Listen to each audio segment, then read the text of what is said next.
welcome to this class. My name is Mubani Kestin and I'll be taking you on the subject chemistry. Okay, the theme of this lesson is chemistry and industry, and we'll be looking at the topic metals and their compounds, part 5. Okay, so I will encourage you to go and watch our videos on metals and their compounds, part 1 to 4.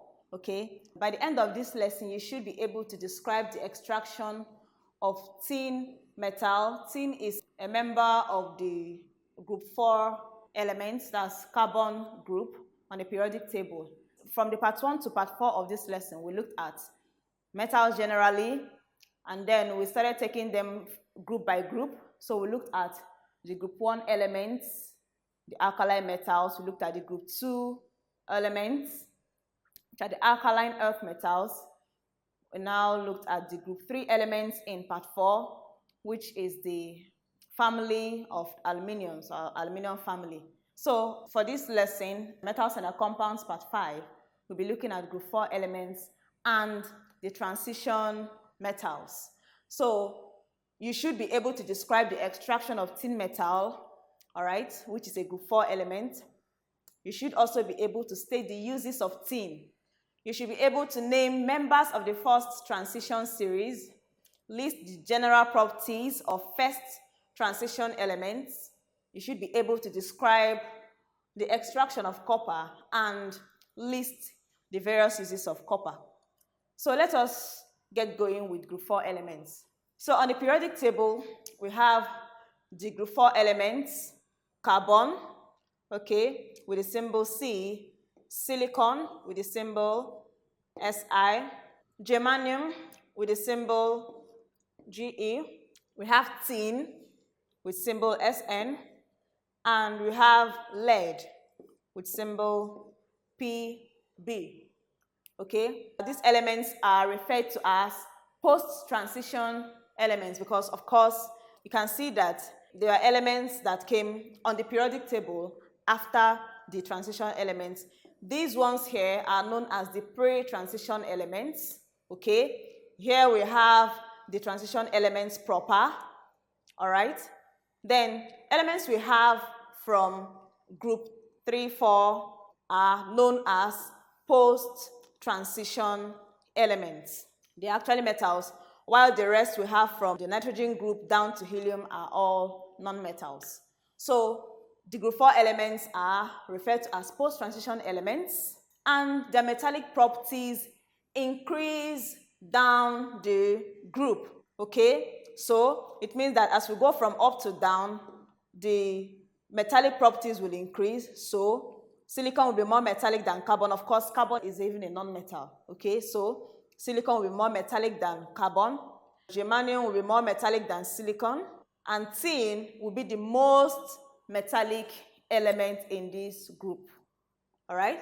Okay, so we are also saying that the nature of their oxides, okay, will go from being acidic for the elements at the top to being basic for elements down this group. Okay, so carbon, when it forms an oxide, for example, carbon will definitely form an oxide with oxygen, and this would give us carbon dioxide. Okay, we are saying that this oxide of carbon is going to be acidic compared to another oxide, say tin oxide. All right, when tin reacts with oxygen, is going to form tin oxide. This oxide of tin is going to be basic. All right, so the oxides that these elements form will go from being acidic from the top to being basic down the group. Carbon in this group has a +4 oxidation state and forms mainly covalent compounds when in combination with other elements. When carbon, silicon, or germanium reacts with other elements, all right, they share all 4 of their outermost electrons in a covalent bond, and the covalent bonds are usually tetrahedral in nature. Tin and lead, on the other hand, have smaller ionization energies, okay, and they have a +2 oxidation state when they form compounds with other elements. They can also exist in the +4 oxidation state depending on the nature of compound they are forming. So each element in this group has 4 valence electrons, and that is why they can actually share these electrons when they are combined with other elements. So now let us look at tin as a member of this group or family. Tin is a post-transition metal, as we have seen, and it is the 49th most abundant element in the Earth's crust. So it does not occur naturally, okay, because it is quite reactive. It doesn't occur naturally in its free form as tin, but it is found mainly combined with other elements and impurities. So the mineral ore in which we can find tin is known as what? Cassiterite, okay, or tin stone. So this is the tin ore, cassiterite. It's actually tin oxide. This ore is found in countries such as Nigeria, Malaysia, Bolivia, and Indonesia. Tin has the symbol SN, capital letter S and small letter n. It has an atomic number of 50 and it has an atomic mass of 118.71. Now let us look at some properties of tin. It has the following properties. It's a silvery white solid metal with luster. As you can see here, this is a typical image of the tin metal. It is silvery white. Tin exists in 3 allotropes, as in it has 3 physical forms in which it can exist. And these 3 different allotropes come in their respective densities. They have different densities as well. These allotropes are white tin, which is tin at room temperature, gray tin, and rhombic tin. So tin is a malleable metal. Of course, this is one of the general properties of all metals. They are malleable. It means that they can be hammered into shape without breaking. So tin is malleable. It is fairly strong, but it is soft enough to be cut with a knife. It is ductile, so it means that it can be stretched without breaking, all right? But it is not so ductile. Its ductility is not enough to be drawn into tin wires. Tin has a boiling point of 2,603 degrees Celsius and a melting point of 231.9 degrees Celsius. It is a good conductor of heat and electricity. Now let us look at how tin reacts with some elements. With non-metals, okay, when tin reacts with chlorine, okay, it gives tin 4 chloride. So tin reacts with chlorine to give us tin 4 chloride, all right? Tin also combines with oxygen, another non-metal, above 1,200 degrees Celsius to give tin 4 oxide.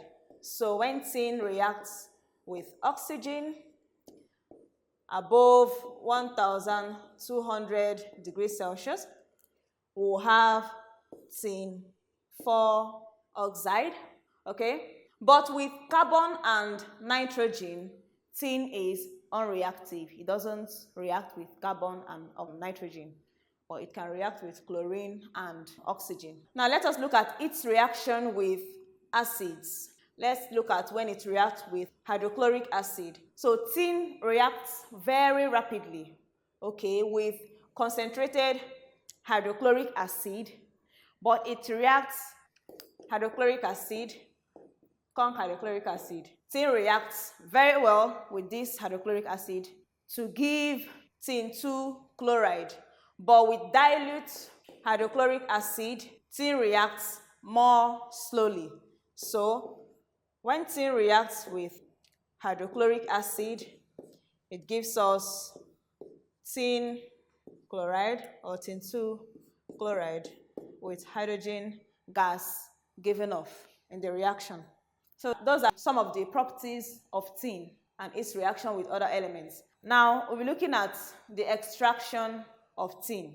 The tin ore, or cassiterite, as we saw in the introductory part, has a lot of impurities such as sand, soil, carbon, oil, and other elements that it is bonded with. Its extraction would involve the following. Would have concentration of its ore, we'll have roasting, next we'll have the smelting, and then we'll have the refining to get pure tin. So let us quickly take a look at each of these extraction processes. Now, concentration. Concentration of the tin ore is by flotation, okay? So to concentrate tin ore, all right, what happens is that the ore is crushed, all right, and shaken in oily water. When it is crushed, it is shaken in oily water, all right? Now, some of its impurities like sand and soil that wouldn't really bind to the oil will what? Settle at the bottom of the container, all right? When this happens, the tin ore would stick to the oily part, will stick to the oil and will float on top, and it will be removed. So the froth flotation works in this way, all right? We have the tin ore that was shaken in oily water. So this is our oily water, all right?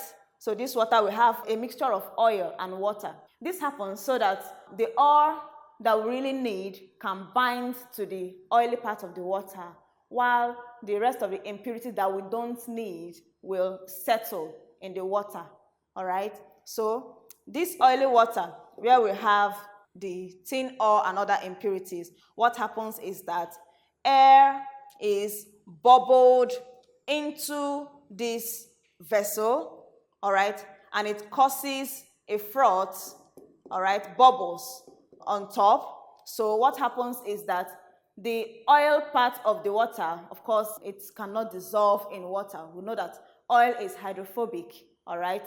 It repels water. So that oily part floats on top of the solution, all right? The oily part floats on top. The oily part containing the tin ore floats on top. And it can actually be recovered or removed from this solution in another vessel, okay? So we have succeeded in removing some sand, okay, soil, and a host of other impurities that came with the ore. So this is what froth flotation achieves. The second process is roasting in air. The tin ore gotten after concentration is roasted in air to still remove impurities such as sulfur, carbon, and the oil. Remember the oil in which it was bound to. So at this level, after the ore has been roasted, the ore will now comprise of tin oxide, okay? The main oxide that we really want to extract the tin from. So the ore will have just the tin oxide and some impurities such as iron oxides, which remained after the roasting. So the next thing we do is what? Tin smelting, all right?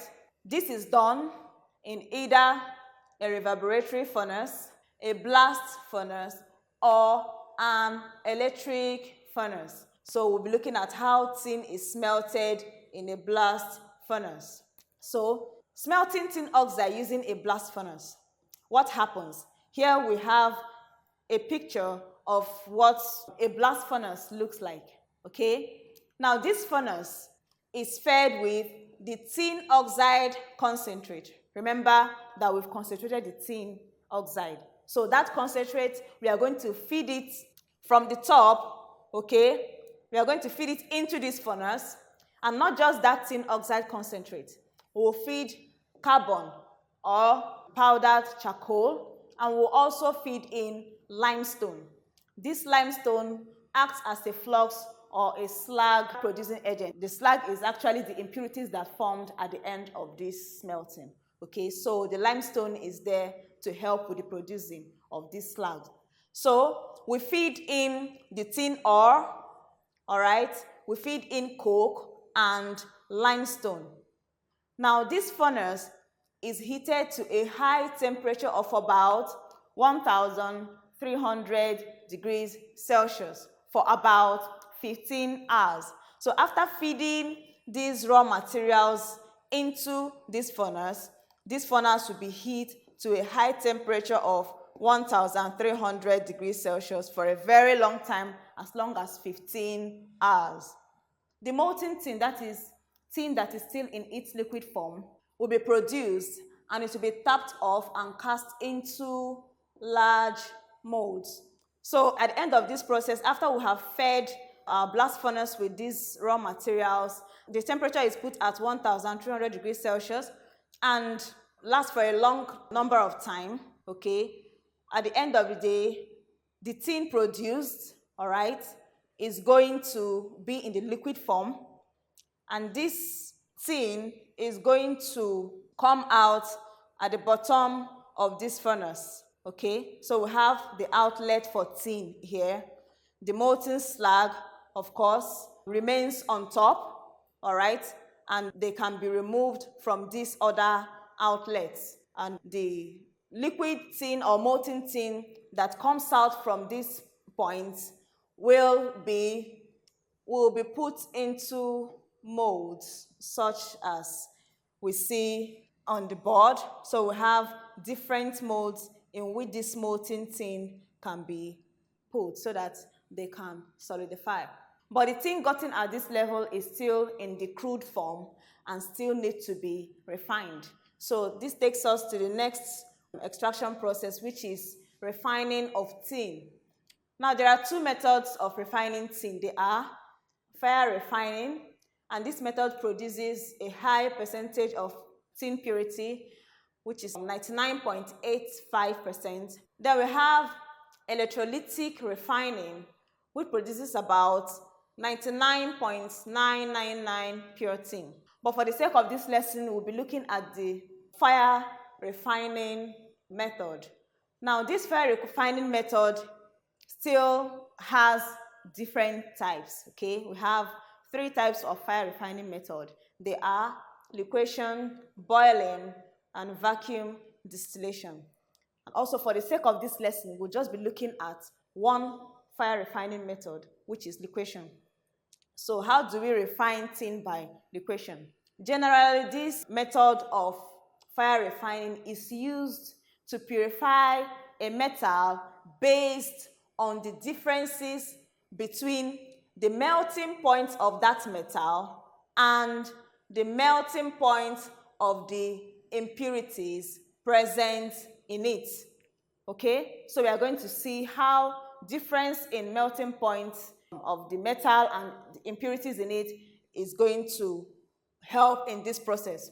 So the process of liquefaction. The crude and molten tin, remember that we still have that tin that we got from the blast furnace in the liquid form, okay? We say that this tin at that level is still crude, all right? Now this crude and molten tin is placed on a sloping hearth in a furnace and will be gently heated to a temperature that is slightly above the melting point of tin. Remember that we are actually purifying this tin or refining this tin based on the difference between the melting point of tin and that of the impurities present in it. So we will not want to heat this furnace to a very high temperature, because if we do that, it means that the impurities will also melt along with the pure tin that we want to get. So because we just want to get the pure tin, we will just heat that furnace somewhere slightly above the melting point of tin itself so that tin can melt and come out of the furnace, while the other impurities that obviously have a higher melting point than tin will remain in the furnace. So we have a diagram showing us how liquefaction happens. The impure or crude tin will be put from this point into this earth.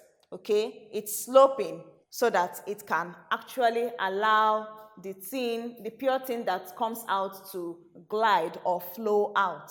Okay, so we heat this furnace from here, remember, to a temperature that is just above that of tin, so that tin can come out, and then we can collect it in molds or in a container. Okay, then the remaining impurities that the temperature of the furnace did not get up to their melting point will just remain in the earth.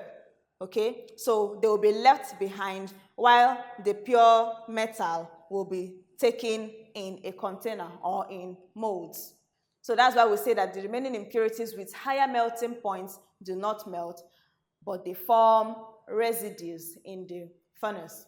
So with this, we can actually get a refined or pure tin of what? A very high percentage. Now let us look at some of the uses of tin, because before a metal is extracted, it means that it has some economic importance. Some uses of tin are: it is used to coat iron, lead, and zinc in order to prevent corrosion. So we say that instead of these metals being the ones to be corroded when they come in contact with oxygen and moisture, we use tin to coat them to prevent this from happening. All right, so this makes tin very useful in the food industry, because we have a lot of tin-plated containers that are used in the food industries to package our foods. Okay, so such containers are used in the food industry, and they are also used for food preservation. Now, tin as a metal has a low toxicity level. Therefore, it is widely used in food and beverage packaging. Some of our beverages that we take, such as soft drinks, okay, Ovaltine, Milo, most of those packaging materials, okay, had tin as what? Their packaging containers, because it has a low toxicity level. Tin is used as an alloying agent, so it can actually be combined with other metals or elements to form maybe another element with a higher quality. For example, bronze, that we know is an alloy of tin and copper. Another material, solder, which you have here, is actually an alloy of tin and lead. Pewter, another item, is an alloy consisting of 85 to 90% tin. The remaining 10 to 15% comprises of copper, antimony, and lead. So these are different alloys that tin is used to produce. So with that, we have come to the end of group 4 elements. Now let us look at the last group of metals on the periodic table. These are the transition metals. Now, transition metals are the group of elements found in the middle of the periodic table.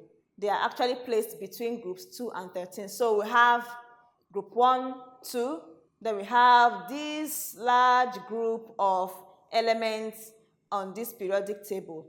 These are the transition metals. They are the largest family of metals. Of course, other families just have maybe 8 metals, but if we are to count the number of elements in this group, we find out that they are 38 in number. Elements in this group include iron, silver, gold, copper, nickel, titanium, cobalt, mercury, and a whole lot of other elements. Now, these elements, okay, these transition elements are grouped under specific transition series. So we have the first transition series, second, third, and fourth transition series. This first line corresponds to the first transition series, the second one, second transition, third will be the third transition series, and the last one here would be the fourth transition series. So depending on which series an element is found, we'll have that element in that series. Now we'll be looking specifically at the first transition metals, okay? Now we'll be looking at the properties of these transition metals, because transition metals generally have varying properties. Elements of the first transition series are scandium. So we have here scandium, titanium, okay, vanadium, chromium, manganese, iron, cobalt, nickel, copper, and zinc. These are elements found in the first transition series. Now these elements share same properties, which include: one, they usually form colored compounds when they are combined with other elements, okay? The kind of compounds they form are usually colored. They are good conductors of heat and electricity. They are malleable and ductile. They are reactive metals, although they are less reactive than alkali and alkaline earth metals. On the periodic table, when we go from the left-hand side to the right-hand side, metallic property of elements decrease. So transition metals, yes, they are reactive, but they are less reactive than the alkali and alkaline earth metals. They have higher melting and boiling points than alkali and alkaline earth metals. They are tough and hard metals, and they have high densities. Now we'll be looking at copper as one of the elements in the first transition series. Copper is a first transition metal with the symbol Cu, with capital letter C and small letter U. It has an atomic number of 29, and it has an atomic mass of 63.546, which can be approximated to 63.55. Copper has a melting point of 1085 degrees Celsius. It is a stable metal that can be easily or readily obtained from its metals. Now, copper does not really occur in its free nature, all right? So its ores are found around the world. They include copper pyrite. There are a lot of ores in which copper is found.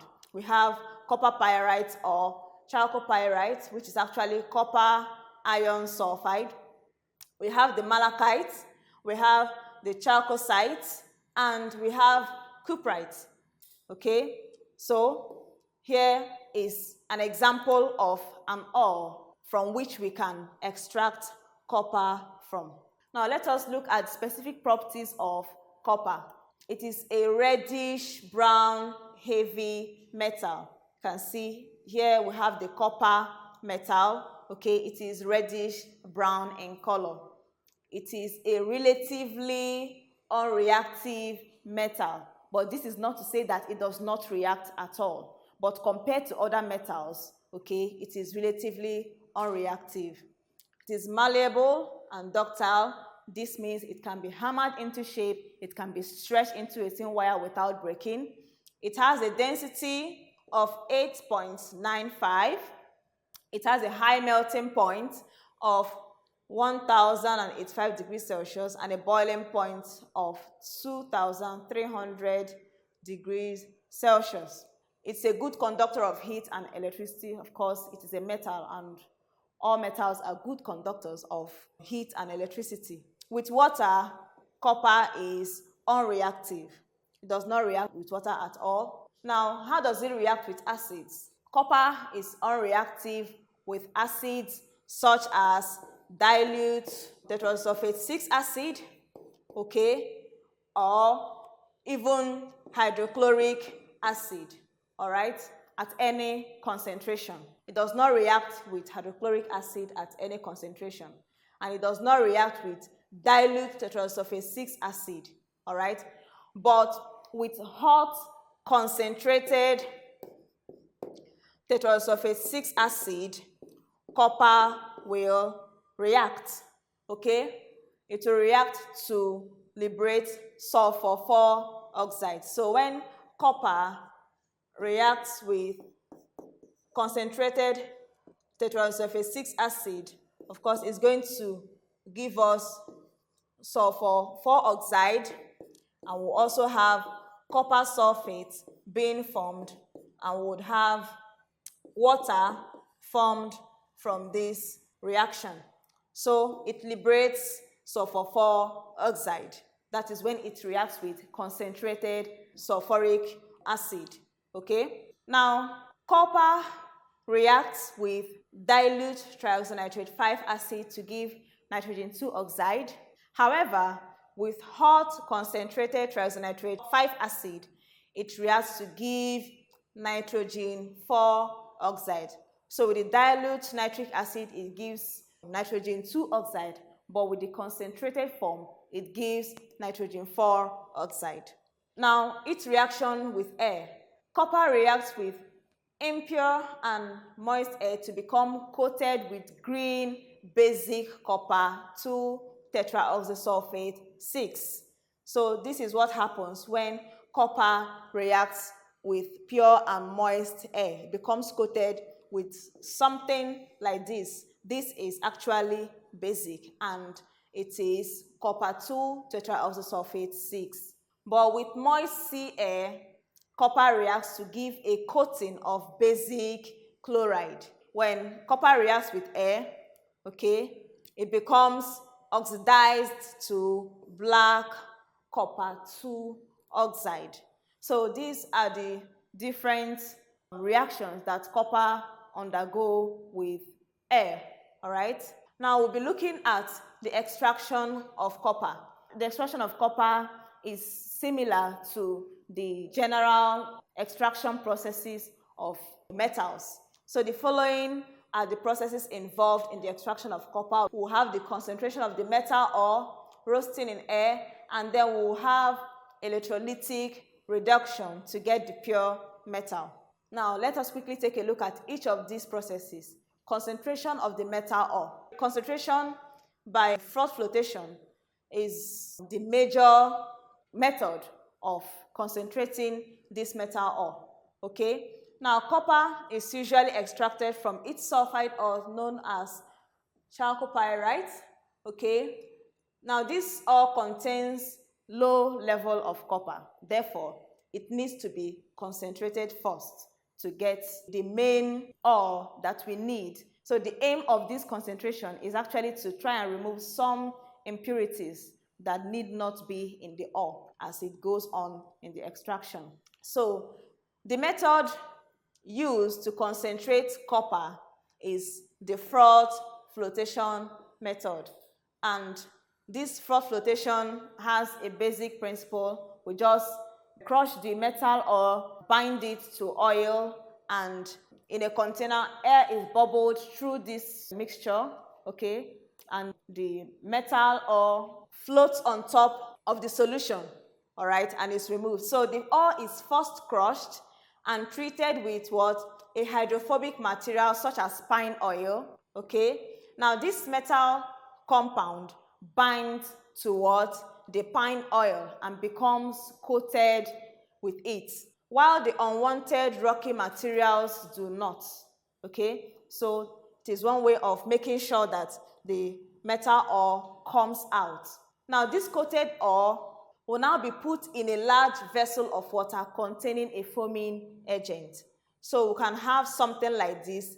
We have this represents the froth flotation method. So the metal ore that has bound to the oil will be what? Put in this vessel containing water, in which what? A foaming agent such as soap or detergent has been put in. Now what happens is that what? Air is supplied to this vessel, okay? That air is to help for bubbles to be formed, all right? Now, when those bubbles form, coated particles of the metal compound will be picked up by the air bubbles. So they float to the top of the vessel because they are water repellent, okay? They hate water. So they are going to float to the top of this vessel. And when they float to the top, they are going to what? Flow out. So we'll have a container here where the froth that floats out will be contained. The rest of the impurities will now remain in this vessel. So this is how we concentrate the metal ore. Now, after concentration, we'll roast the metal ore in air. Now, the concentrated ore is roasted in a limited supply of air. So what happens is that the iron and some of the sulfur that are still present in the ore, remember that concentration does not remove all the impurities. So during roasting, the iron and some of the sulfur in the ore will be oxidized to iron 2 oxide and sulfur 4 oxide respectively. All right? So we have our metal ore. In the presence of limited supply of oxygen, we'll have iron 2 oxide and sulfur 4 oxide coming out as oxides from this. So we'll have our copper sulfide. Now, after this, what happens is that silicon 4 oxide, silicon 4 oxide will be added, and the overall mixture is heated in the absence of air.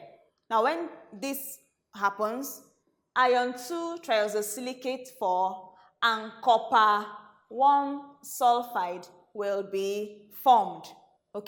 Now, when these are formed, iron 2 triosilicate is actually a slag, and it will float on top of the copper 1 sulfide that formed and will be removed from this solution. So the remaining copper 1 sulfide will now be heated in a controlled amount of air to produce copper.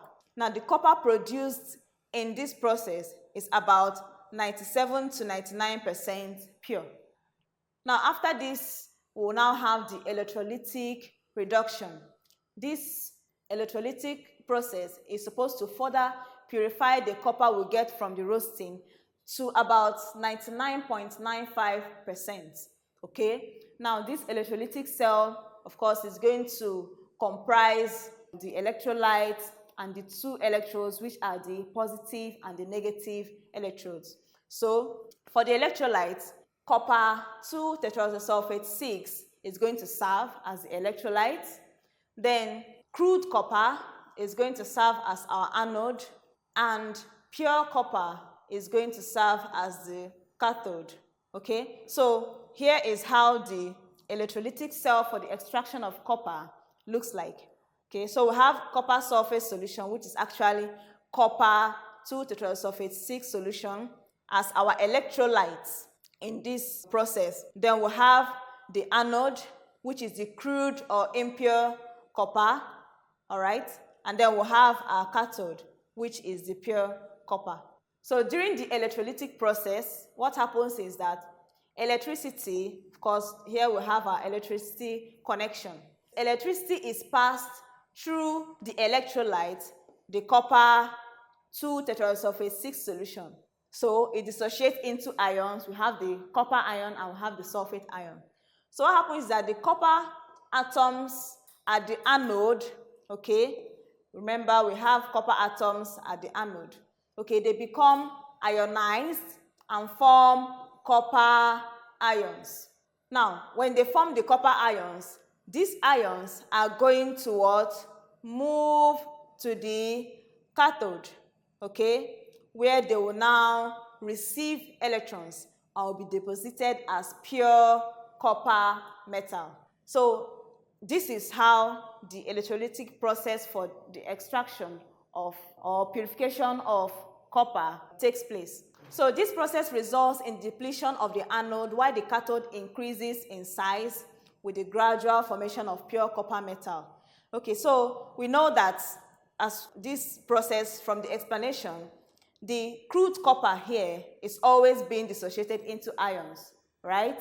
And is going down to the cathode side to receive electrons to form the copper metal. So this simply means that because this one is always being dissociated, it is reducing in size, while the cathode where the copper metal is being formed will be increasing in size, right? So for this process to continue, it means that the anode will have to be constantly or frequently added to make up for the lost copper there. Now we'll be looking at the uses of copper. Some of the uses of copper are: copper is a soft metal that can be easily bent, okay? And it's also an excellent conductor of electricity. So these qualities make it useful in electrical wiring and electronics generally. Most of our electrical wires are made of what? Copper wires, all right? So it is used in electronics generally. Copper, as we said, when we talked about the properties of copper, we said that it is unreactive with water, all right? So it is useful in plumbing because it will not react with the water that goes through it. And it's also useful in roofing, okay, in making of boilers and heat exchangers. So we have some copper roofings, okay, because they do not react with water to cause any form of corrosion, all right? So it is used for our roofing, making of boilers and heat exchangers. So copper is a good alloying agent, and it is used in producing important alloys such as bronze, okay? Bronze is an alloy of copper and tin. Remember when we talked about tin being an important alloy too? We said that bronze, okay, is an alloy of tin and copper, all right? So this is one alloy of copper and tin. Another alloy that is produced with copper is brass, okay? Brass is actually an alloy of copper and zinc. And we have another alloy known as cupronickel, okay? This alloy is actually made with copper and nickel, all right? And a host of other important alloys that we can produce with copper. Copper is easily drawn out, okay? So it is ductile and it has an attractive appearance. Hence, it is used in making metal frameworks, okay? Have metal frameworks made with copper. It's also used in making coins as it tends to beautify them. It can also be used in making electronic and other electronic accessories, okay? So these are some ways that copper is used because of its quality. Pure copper is unreactive in air.